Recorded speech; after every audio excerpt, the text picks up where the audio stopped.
Are you ready, black people?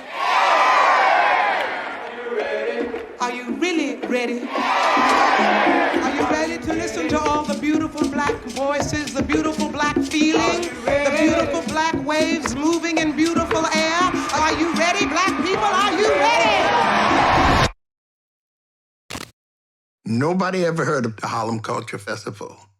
Nobody would believe that happened.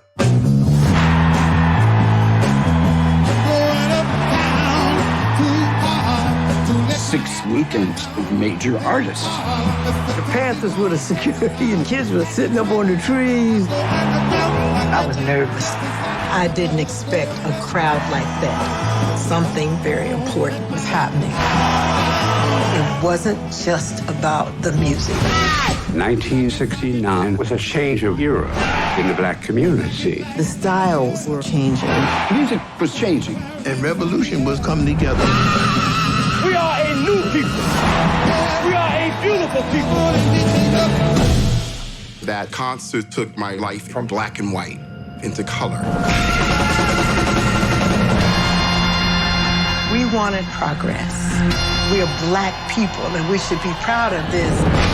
We were coming together to say this was our world and how beautiful it was.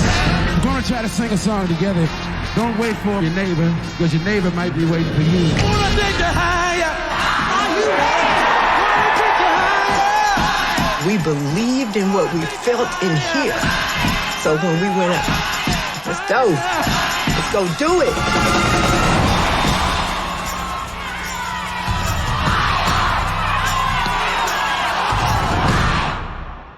Hi, I'm John Ridley. Welcome to Critical Content, a celebration of some of the year's most impactful documentary storytelling. Critical Content is produced by No Studios in association with The Wrap and in partnership with WISN Television in Milwaukee, Milwaukee Film, and Creative Cipher. The film Summer of Soul, which documents the 1969 Harlem Cultural Festival, arrived to massive acclaim in 2021. One journalist wrote that Summer of Soul is both a tribute to the artists who performed and, just as importantly, to their audience, which is what makes Summer of Soul not just a great concert film, but a great documentary, period. Summer of Soul won both the audience and the grand jury prize in the U.S. documentary section at the 2021 Sundance Film Festival. That's an accomplishment for any director. It's quite the accomplishment for a first-time film director. I'm very honored to be joined by the director of Summer of Soul, Questlove. Hello, Sir, how are you? I'm doing great. Great. How are you? Beautiful. Congratulations on the film. I cannot say enough about it, about what it was about, and how you put it together. And I think a lot of us are very familiar with your talent, but and I mean this with respect. I don't know if any of us could have expected a film this impactful. So thank you. Thank you for receiving it. I appreciate it. Thank you. So I just want to talk a little bit and set the stage for anybody who doesn't know about the Harlem Cultural Festival. And I'll be honest, I did not know. I was completely unaware. So this was a 6-week cultural festival. It took place from June 29th to August 24th in 1969. So for people out there, again, who are not aware, can you put the festival in context? Not just that it was a cultural festival, but in 1969, why it was important that New York City felt that they had to put on a festival like this. Yes. Okay. So we could pretty much say that 1969 either marks the end of what we knew as the civil rights period, or the beginning of postmodern times. And of course, in April of 1968, Martin Luther King is assassinated. And of course, the immediate reaction across the United States in various inner cities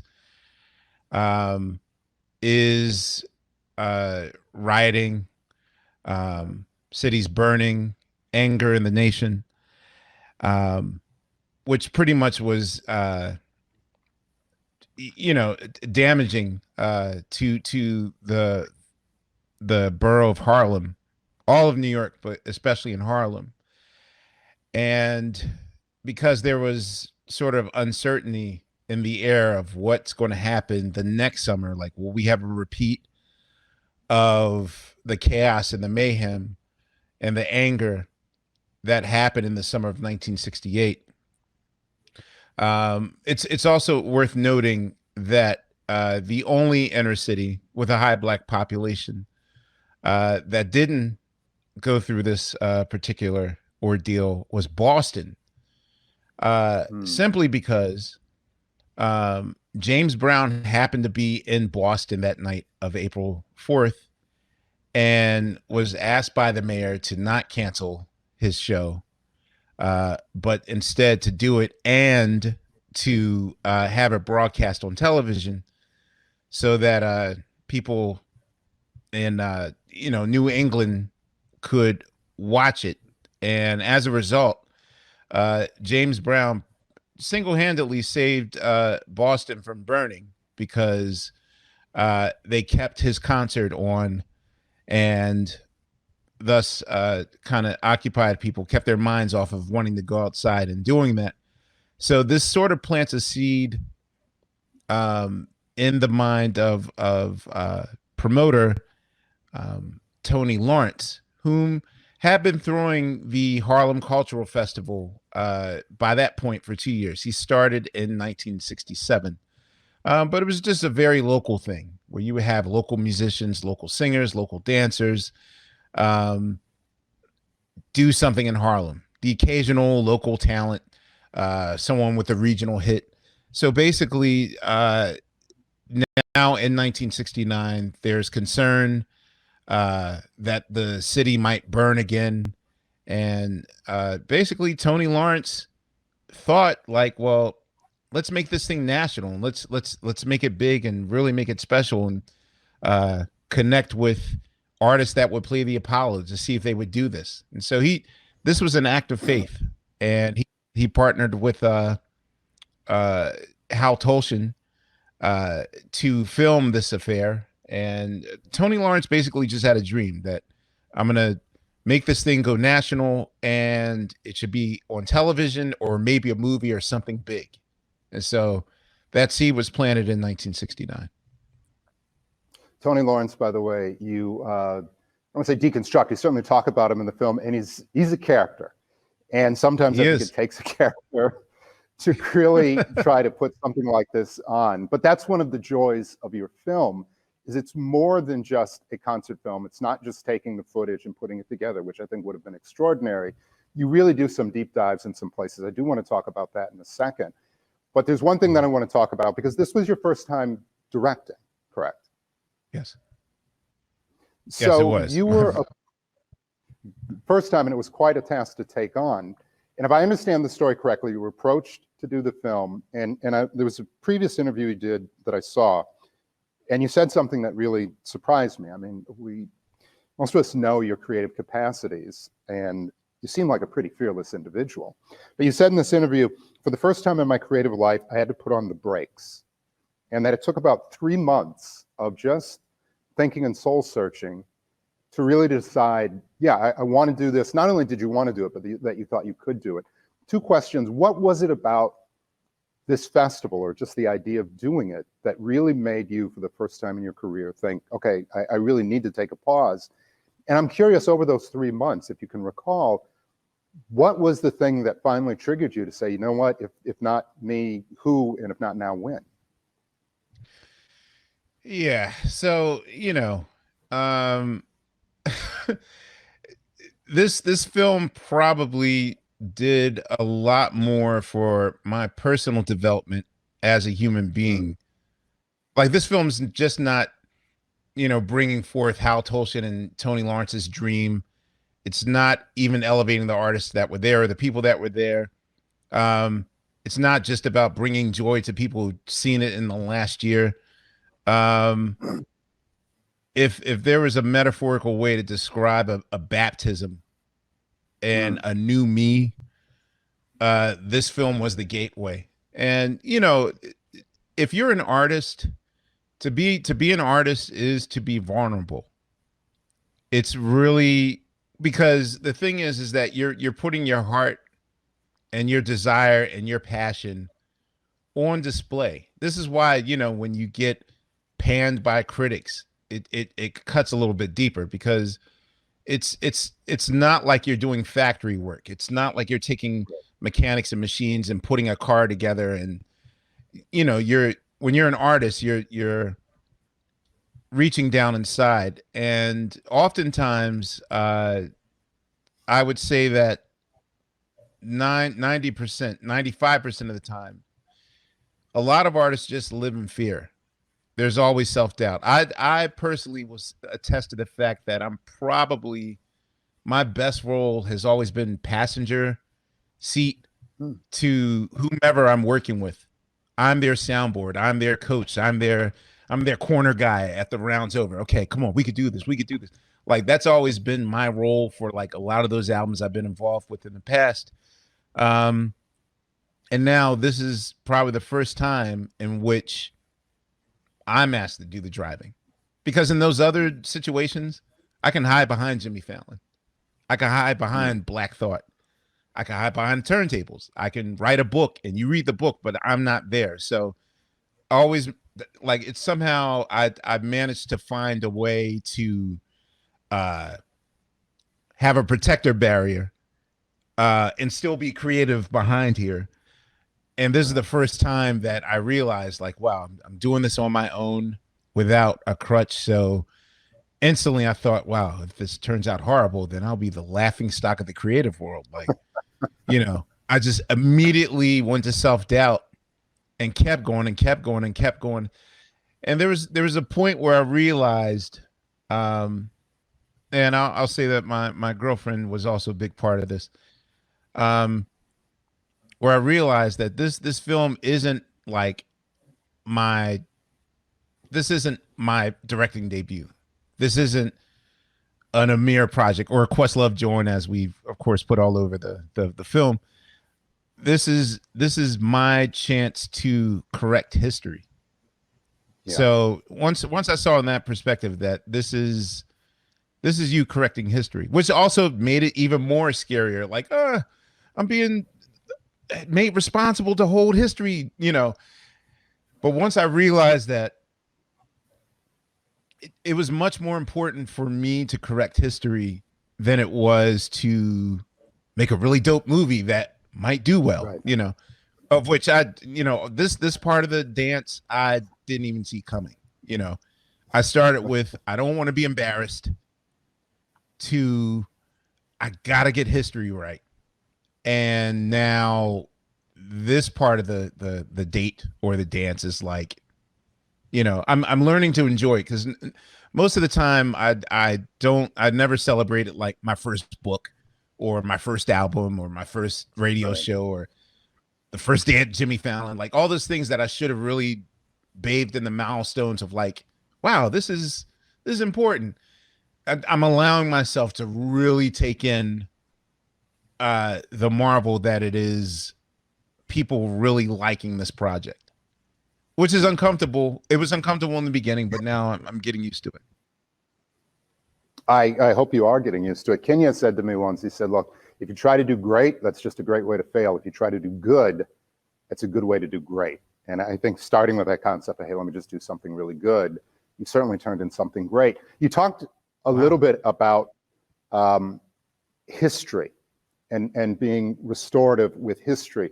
And I want to drill down on that, because in 1969, there were two other music festivals. There was Woodstock, which was upstate in New York, which has been well documented, well talked about. Everybody knows about that. There was Altamont out in California, which everybody talks about largely because of the tragedy. But people know those concerts for people of a certain age. And I wasn't around then, but I certainly know those concerts. You say Woodstock, you say Altamont, you think of two things. Right. As I mentioned, no concept of the Harlem Cultural Festival for me. So in that regard, you know, you talked about restoring the Harlem Cultural Festival because there was Black erasure going on.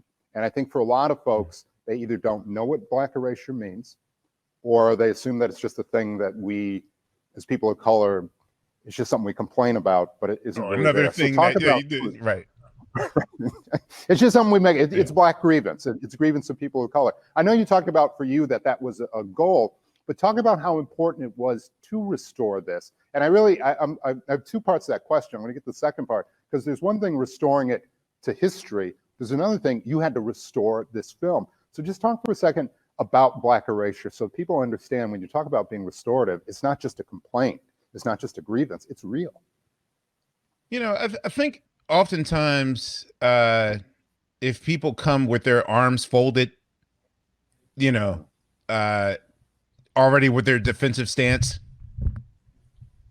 that they tend to think the most extreme level of it. You know, and this is even when people are like, well, I'm not racist. When they say like, I'm not racist, they think in terms of like, well, I've never burnt a cross on anyone's lawns, or I've never spit in someone's food, or I never murdered people of color.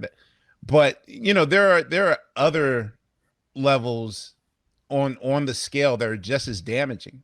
And oftentimes in history, I think benign racism is probably the most, just as frustrating as if you were to wear a hood and to, you know, burn down a building or whatever.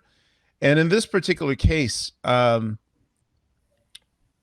when I first dived into the film, I was reading Prince's autobiography. He got to at least the first 4 chapters of his life before he passed away.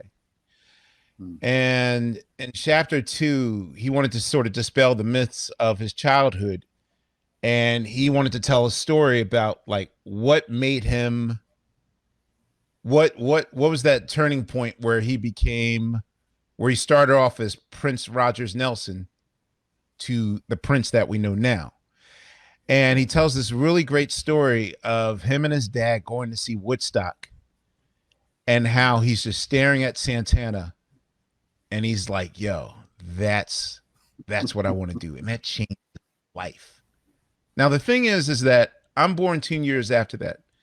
I just happened to be born into a showbiz family that had to go through circumstances to bring me where I am now creatively.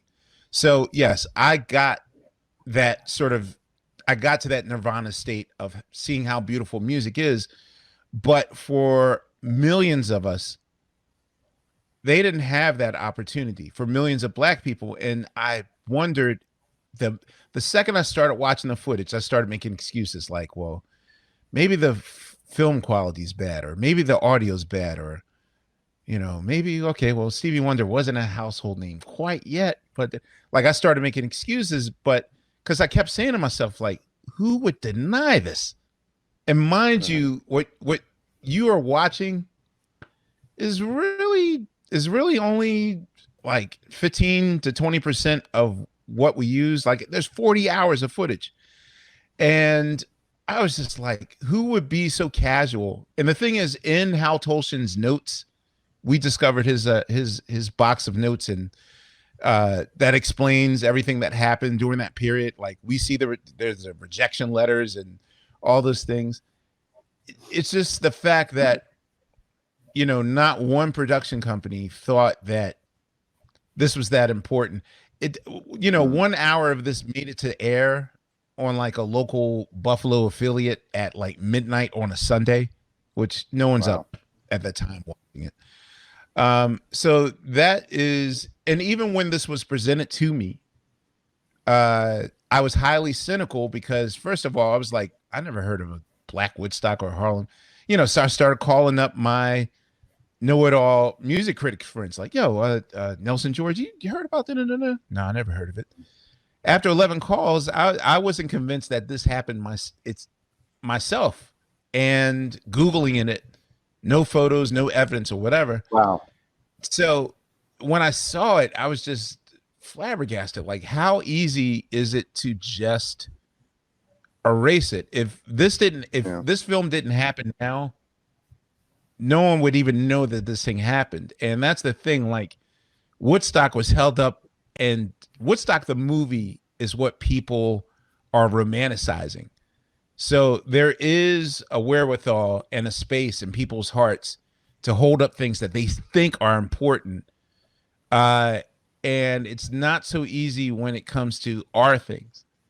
And so that is basically, kind of in a nutshell, how Black Erasure applies to this film. The fact that film, those canisters sat in the basement for decades before, it shouldn't have taken 5 decades for us to finally crack open the tapes to restore them, Yeah. You talked about there are 40 hours of film, 40 plus hours. Yes. For those who have not seen the film, there are artists like Nina Simone, B.B. King, Chuck Jackson, David Ruffin, Gladys Knight and the Pips. You had all this footage. And by the way, again, this was not just taking that footage and putting it together and then calling it a film. You brought some of these artists in. You allowed them to watch the film. There are, I don't want to call them digressions, but tributaries. I want to get to some of that. But now that you're faced with this, now that you made this decision to go forward, what was your approach to putting the film together? For example, when you did bring the artists in who are still alive and had them watch their footage, was that something you thought of going in? Was that something as you put it together, hey, we need some additional context? It's a mountain to climb. So what was that first step up that mountain for you? Well, the first step was, I think back in the mid 70s, or like the first incarnation of like when the Betamax came out. I know that Hal Tolshin had those tapes transferred to video, so he could put together a sizzle reel to see if people, he tried 10th anniversary, maybe 20th anniversary, maybe like that sort of thing. So what we did was I basically took all that footage and I made pretty much my house an art installation in which I had on 40-hour loop, just constantly when I'm sleeping. Matter of fact, exclusively, I'm doing that right now with my next film, which I didn't even make an announcement of. But as you see, all right, well, listen, we appreciate it. Yeah, basically, for 5 months I kept it on 100% loop constantly when I'm asleep. It never went off because I wanted to organically receive it. Because I mean, if you sit there for 40 hours, then by hour 20, you're like, oh, what did I miss? And so, in 5 months of watching that, getting ready in the morning, oh, what was that? Oh, Stevie Wonder drum solo. Woo! If something gave me goosebumps, I wrote it down. And when I had about 30 of those, then I felt like I had a premise to at least start with the story. As far as reaching out to people, yes, in the very beginning, I thought, let me just put the best 17 songs together and, and roll the dice, put 17 songs together and then blammo, concert film. But I had way more questions than there were answers. And I'll say that at the very beginning, Hal Tolshin's widow, when Hal Tolshin finally signed over the film to us and released the film to us, he literally did so on his deathbed. I'll say that in a matter of days, he passed away. And his widow reached out to us and said, hey, there's stuff in the basement. I don't know if this means anything to you, but, we're just cleaning out everything. But I thought maybe you guys want to see some of this stuff. And literally, it was the answers to our questions. Suddenly, we saw like, Stevie Wonder's rider and the soundboard and the cameras used, and found out who didn't show up and who was late and all those things. Like all the memos were there. And the way that I watch television now, I don't watch it normally because, living on a tour bus with the Roots for 20 years, there's so many ways that you could watch a movie over and over and over again. So I would start watching the director's commentary. I put the subtitles on. Even now with streaming culture, I watch the audio description.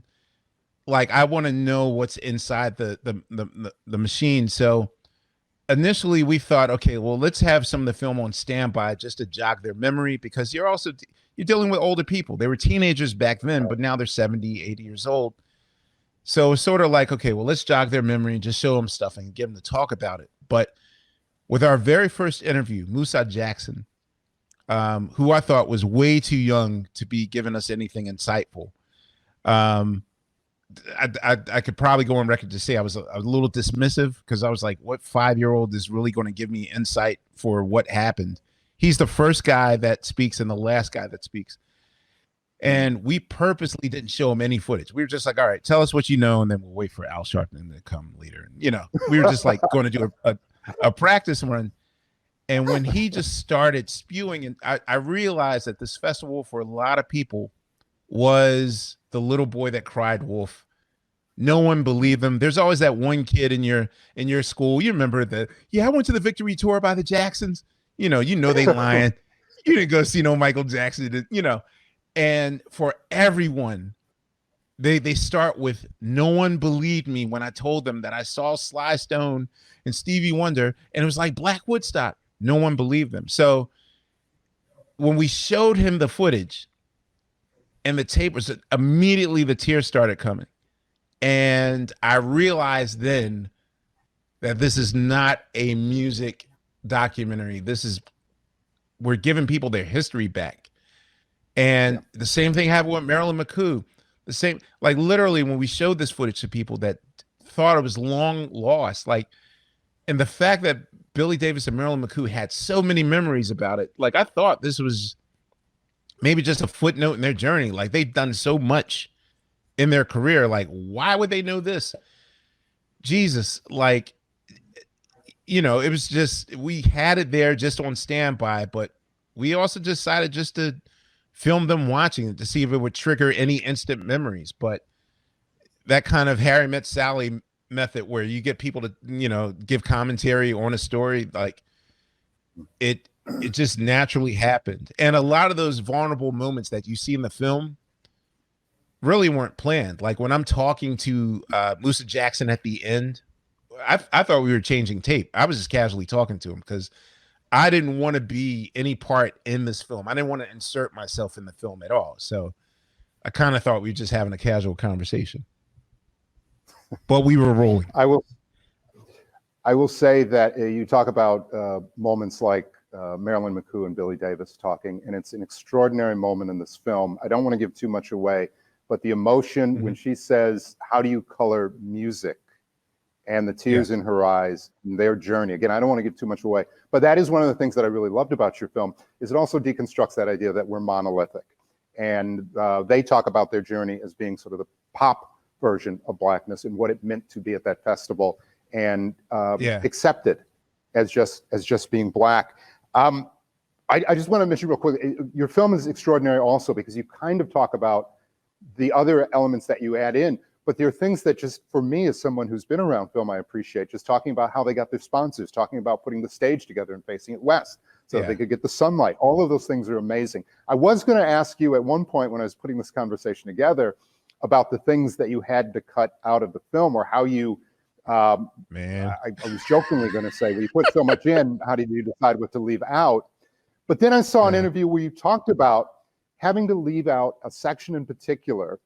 There is a notice of it because this is the Harlem Cultural Festival. It was not just a music festival, but there was a comedy section you had to cut for time.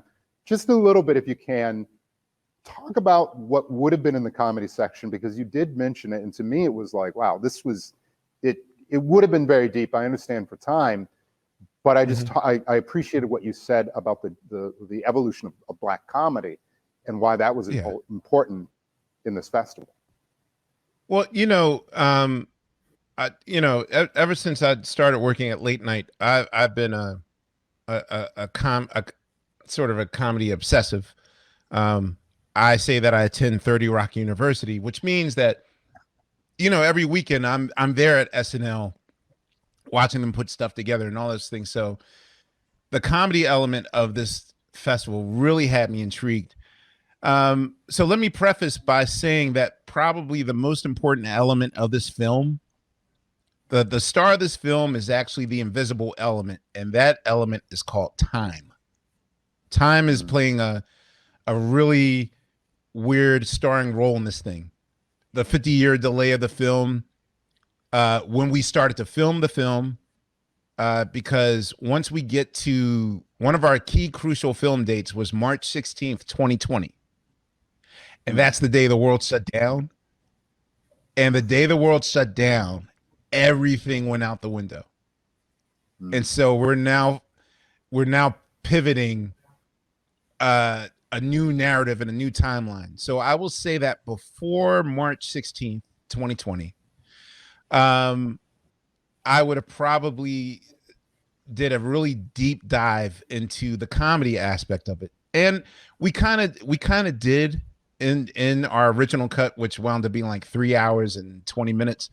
Because the thing is that when these comedians, and I'm talking about Moms Mabley, first of all, these comedians, this is probably one of the rare artifacts in which you get to see their full sets done. As much as Pickmeat Markham has performed at the Apollo, he's probably the artist that has performed the Apollo Theater more times than any other human being, but none of his shows have been documented. And with the exception of him being on Laughing to do like, here comes the judge, people have never seen his act. And so the thing is that George Kirby, Pickmeat Markham, Willie Tyler and Lester, Moms Mabley, few other comedians, they're performing and they're killing. But the thing is that they're killing in a way that was killing for 1969. And it would have taken me maybe like 20 minutes to really explain. And, you know, I have my talking heads lined up, Whoopi Goldberg, Chris Rock, like all these people to explain it. But once March 16th happened, you know, we lost a lot of our commentators that would have, you know, getting to them was hard to do, traveling to, you know, once March 16th happened, we had to start all over again, damn near, to a new pivot and move a new, you know, and the thing is, I'm not that upset that it happened because this is the film that you received. And this is way more focused and way more amazing than I thought it was. But in addition to the comedy section, I found out that Aretha Franklin was a last minute no-show, which explains why Mahalia Jackson and Mavis Staples did Precious Lord together instead of Aretha Franklin. Aretha Franklin would have performed on the festival that day with Jesse Jackson and the Operation Push Band and Benjamin Branch, and the Staples singers wouldn't have been there. Aretha Franklin would have been there. So the Staples singers like came back an additional week to fill in for Aretha Franklin. And also, in the case of Sly and the Family Stone, they were never billed to be on the show. They used the Harlem Cultural Festival as a run through or sound check, if you will, for Woodstock 10 days later. They just wanted to work out the kinks, and then 10 days later they would do Woodstock. I also found out that Jimi Hendrix came to the organizers to say, I would like to do the same thing. Now, why he was denied that, I don't know, because, you know, first I thought, well, was he a little too radical for them or whatever? Whatever the case was, Jimmy decided to just do the after party. So Jimi Hendrix's 3 Harlem concerts were done in Harlem nightclubs after 3 of those weeks of the 6. And also found out that week 6, there's a memo right before they start shooting week 1 in which the production camera people let Hal Tolshin know that we're not able to shoot week 6 for you because we already committed to shoot a pilot for this brand new show. And Hal tried to get them out of it, and they's like, we can't get out of it. And that show was called Sesame Street. So as a result, Hal Tolshin and Tony Lawrence scrambled to get the main acts the first 5 weeks and decided that just the local acts and Miss Harlem Paget will do the last week, and we won't document them because they're just local people, so nobody will care about that. And it turns out that we missed our opportunity to see an 18-year-old Luther Vandross give one of his very first concerts ever. That's insane. That's insane. Talk about 6 degrees of separation. Sesame Street, Luther Vandross, and then people like Stevie Wonder, Sly and the Family Stone. As I mentioned before, this film was directed. This is not just taking footage and putting it together. It would have been amazing in that regard, but it really is directed. And I talked earlier about these tributaries that you go on, where you talk about culture. This was the cultural festival, but it's about hair. It's about clothes. There's someone in the film who says, 1969 was the beginning of blackness. For you, is that fair to say? I mean, that's a global thing, and I don't want to put it on you to make an obelisk on the timeline of blackness, but is it fair to say that 1969? No, I put it in the movie. Yeah, okay. Talk about that then in 1969, and also for you how important it was to not just blow by certain things, but then really talk about our hair, accepting our clothes, that change in identity. So here's another thing about why I believe. I mean, I never specifically asked, like, why did you guys choose me? To them, it was sort of like they knew that I would have a fresh set of ears and eyes that your average filmmaker wouldn't have. And they're kind of right in terms of how I take in information and see things. And I think one of the key elements of that is the fact that, I was a teenager when Public Enemy's second album came out. It Takes a Nation of Millions to Hold Us Back. And the reason why that album hit me so hard is because for those that are not familiar with their production method, they're very much like Jackson Pollock.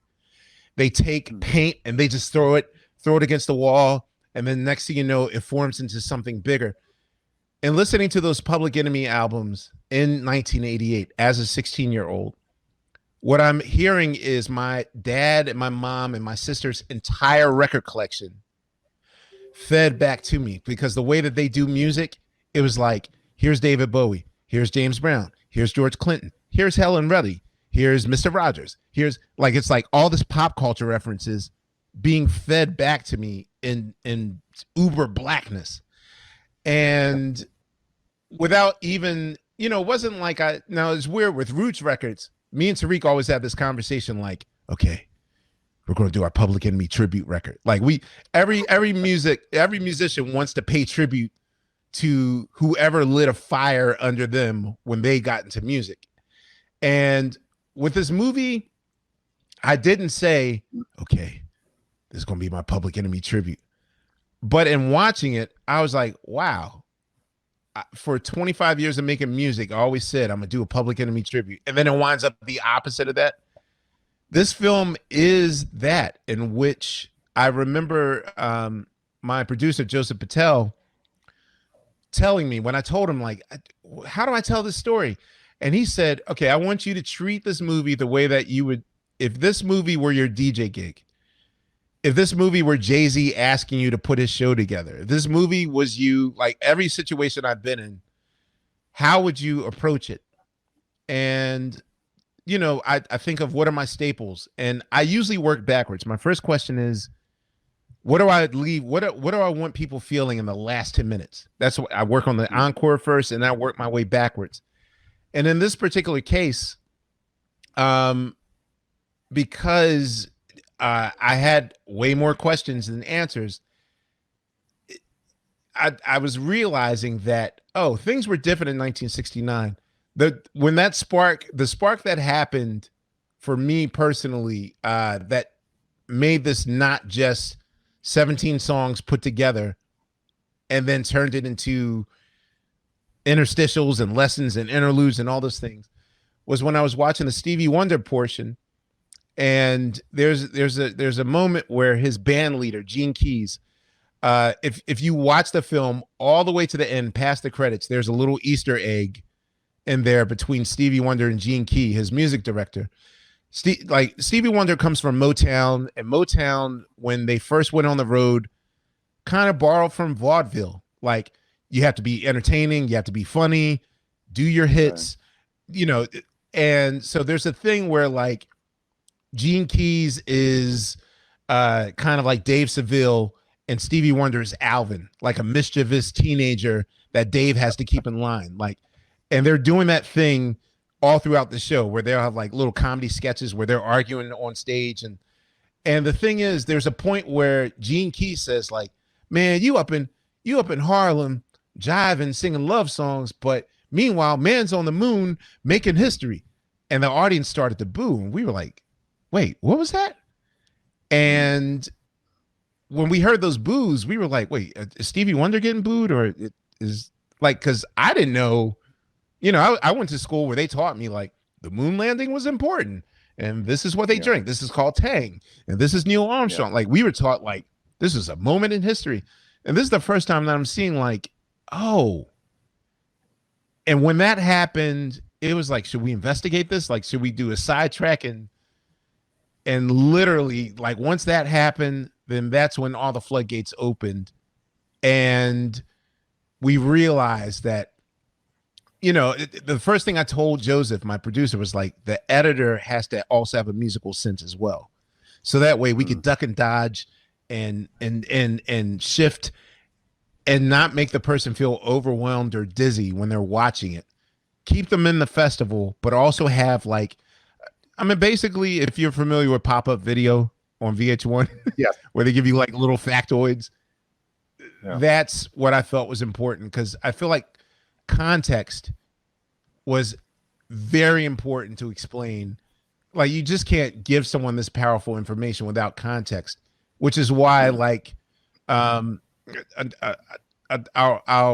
wrap it up. I can get very chatty about these things because I'm so passionate about it.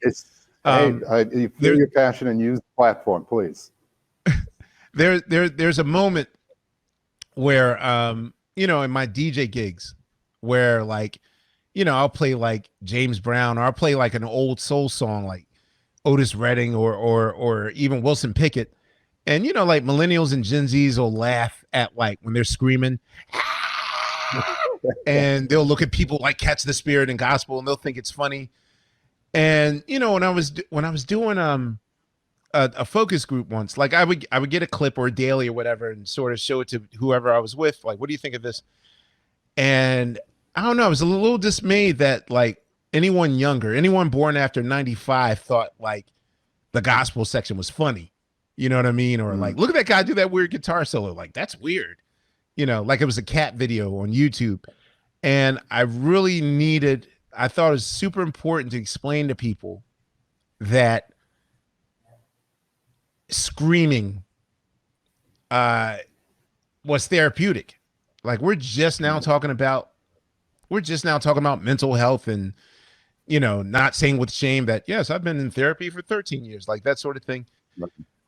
For me, it was important that people see and know why artists express themselves the way they do. And hopefully other artists will see it as well and get as passionate about their work as well. So yeah, after I saw that moon landing segment, then we instantly knew that we had to play equal amount of time to not just the political aspect of why the festival was, but also just the technical nerdy things I wanted to know. Like, what were your hotel conditions like? What snacks did you have backstage? Was there bottled water back in the day? Did they have towels on stage for you? How did 15 microphones capture that sound? Like I wanted to know every aspect of that show. And it really comes through. You talked about some of the gospel singers that were represented in the cultural festival. And one of the things I really appreciated was when some of them talked about that they had been excommunicated from their churches because they were going to festivals, they were going out and in their version, preaching to younger folks, but they said, look, that's where the flock is. You got to go where the sheep are. You can't expect the sheep to come to you. And in almost every instance, there's just so much context around the people who are in the show, the times. You mentioned talking about the moon landing, and then you go to people of color who are talking about, yeah, that's a lot of money. You could have put that to jobs. You could have put it to education. And it's really remarkable to see this juxtaposed. I want to close with one thing, and this is really, I don't expect any comment, but it's just powerful, and it's something that you said, and I think it's infused throughout this film, because it really was restorative. It really was frankly, giving a lot of artists their voices that didn't exist before or were erased. And you talked about your own journey, and you said for you the most important thing in talking about this was don't be quiet or neutral just because you're afraid that you'll lose something in the process. And what I appreciate in talking to you today, it wasn't about anything that was lost, but about the things that you gained. You gained as a filmmaker, certainly, but even as someone who's been creative, I would say the majority of your life, you've created something that is powerful, that is beautiful. If anybody hasn't seen this yet, all I can say is it's streaming on Hulu right now. Pick the best TV in your house, dial up the color to vibrant, go get yourself a new sound bar, and just enjoy. This is an incredible film. It was beautiful, and just as a human, thank you very much for putting this back, not into the world, but back into the world. Questlove, congratulations. All the best with this film. And I don't know what you're doing next, but I can't wait to actually see it. I'm working on it. Thank you so much, John. I really appreciate it. And you know, this is more than just a passion project. Yes, it absolutely it made me more fearless as a human being, and I appreciate you receiving that. And I thank you, fine people, for taking the time with me to explain this film. Well, it's a beautiful film. Again, this film is Summer of Soul, directed by Questlove. It's currently streaming on Hulu. This has been Critical Content produced by No Studios.